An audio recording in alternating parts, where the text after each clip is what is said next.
Drawing challenge ആയിട്ടാണ്. അപ്പൊ നമ്മൾ കഴിഞ്ഞ തൊപ്പിയെ വരച്ച വീഡിയോക്ക് ഒരുപാട് കമന്റ് വന്നെയാണ് എംഫോടെക്കിനെ വരയ്ക്കാവുന്നത്. അപ്പൊ ഞങ്ങൾ രണ്ടുപേരും എംഫോടെക്കിനെ വരയ്ക്കാൻ വന്നിരിക്കുകയാണ്. അപ്പൊ ആര് അടിപൊളിയായിട്ട് വരയ്ക്കാൻ നോക്കിയാലോ. അങ്ങനെ നമ്മുടെ സബ്സ്ക്രൈബേഴ്സ് പറഞ്ഞില്ല നമ്മൾ ചലഞ്ച് ആയതുകൊണ്ട് ഞങ്ങൾ രണ്ടുപേരും ഇപ്പൊ എംഫോടെക്കിനെ വരച്ചോണ്ടിരിക്കുകയാണ്. അപ്പൊ നമ്മൾ അടുത്ത വരയ്ക്കാൻ ഉദ്ദേശിക്കുന്നത് നമ്മുടെ സബ്സ്ക്രൈബേഴ്സിനെയാണ്. അപ്പൊ നിങ്ങൾ ഇത്രമാത്രം ചെയ്താൽ മതി. നമ്മുടെ ചാനൽ സബ്സ്ക്രൈബ് ചെയ്തിട്ട് നിങ്ങളുടെ പേര് കമന്റ് ചെയ്യുക. അപ്പൊ നമ്മൾ തീർച്ചയായിട്ടും വരയ്ക്കുന്നതായിരിക്കും. പിന്നെ നമ്മുടെ വീഡിയോ ഇഷ്ടപ്പെട്ടാൽ തീർച്ചയായിട്ടും ഒന്ന് ലൈക്ക് ചെയ്ത് സപ്പോർട്ട് ചെയ്യണം. നമ്മുടെ ചലഞ്ച് തീർന്നിരിക്കുകയാണ്. നമ്മൾ വരയ്ക്കാൻ എടുത്ത ഫോട്ടോ ഇതാണ്. ഇനി നമുക്ക് വരച്ചത് കാണാം.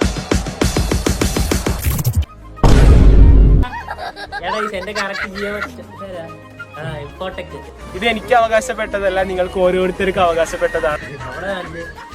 ഇത് ജിയോ മച്ചാനല്ലേ, ഇത് വിജയ മച്ചാൻ. വല്ലാത്ത തലവേദന, ഞാനൊന്ന് കിടക്കട്ടെ. ഇല്ല, കറക്റ്റ് എംഫോടെക്കിനെ പോലില്ലേ. അപ്പൊ നിങ്ങൾ കമന്റ് ചെയ്യുക ആരെ അടിപൊളി എംഫോടെക് ആണ്. അപ്പൊ ഇതുപോലുള്ള അടുത്ത ആരെ വരയ്ക്കണം എന്ന് കൂടെ നിങ്ങൾ കമന്റ് ചെയ്തോ. അപ്പൊ ഈ വീഡിയോ ഇഷ്ടപ്പെട്ട ലൈക്ക് ചെയ്യുക, ഷെയർ ചെയ്യുക, സബ്സ്ക്രൈബ് ചെയ്യുക. വീഡിയോ കാണാം.